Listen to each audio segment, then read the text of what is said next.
Ngokuthi nje ngifike sihlale sobo-2 kube nalokho ngicabanga ukuthi siyajola ngokukunika nje kancane ngicabanga ukuthi nje sengintombi yakho. Ukunika kancane since last year mina nawe. ngoJuni lokho nje mhlambe nengane singavela lapho mekuthiwa nje ngishaya ngempela lento. Hayibo. Ubekunika spoon jaya.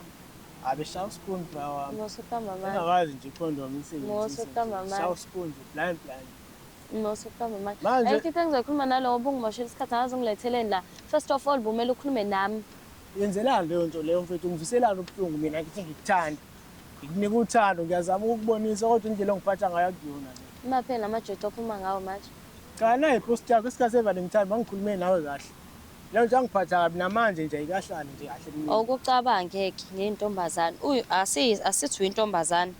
Ucabanga uyintombazana umfana akubize athi ngevalentine woza kumjondolo. Ngibizana kumjondolo. Kanti zasihlangana Ama-restaurant emangaka, amahhotela emangaka, iy'ndawo zingaka. Nala ipakazi bese singahlala nje egroundini nje sibeke kahle kube ngathi picnic uzongifanele kumjondolo kanti ngini. Ngoba lento sayiplana before ifike ivalentine. Wawuvumelana ukuthi mina ngithenga ufuna ngithini? Ngoba phela ngiyakubona phela kusho ukuthi amandla akaphelela khona la kumjondolo wakho. Ubekuhlabelana ehotela. Hayi khona. Like lofana akakuhlaba. Ukhona lo mjondolo wakhe lo bhedayo lo wakhona. Manje wena ufuna ukuthi yes. Ngoba vele besingajoli. It's not like besijoli. Ukuba besijoli bengizomtshela ukuthi wena usuyi type yami ngoba le ndawo kuyona akuyona indawo yeko la mina engafanele ukuthi ngihlale khona bese ngiyenza nje ngoba ngimzwisa kuphela. Yena usebona ukuthi athatha advantage azongitshela ukuthi ngifanele umjondolo. Uma ngiboka mina ufanele umjondolo. Kodwa umzwisile.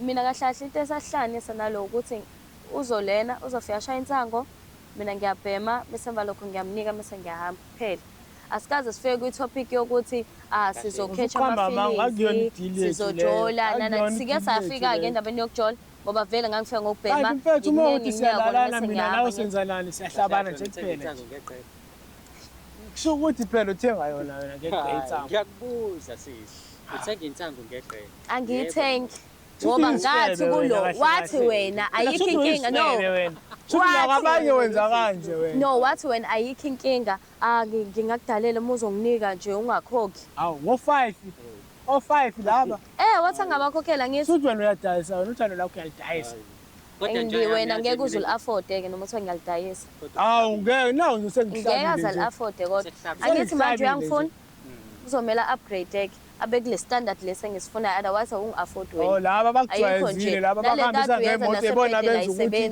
ngigcine sengi-upgrade mina nale nto ade uyenza nje ayisebenzi bingangisisi ngalutho ungeke uloku ubukelela kanti ngiyempela noma wena ubufona ngoba phela ngithi wena oyifunayo bengawena yena ofunayo entwana siyabhema lana awufuni uzoshaya 2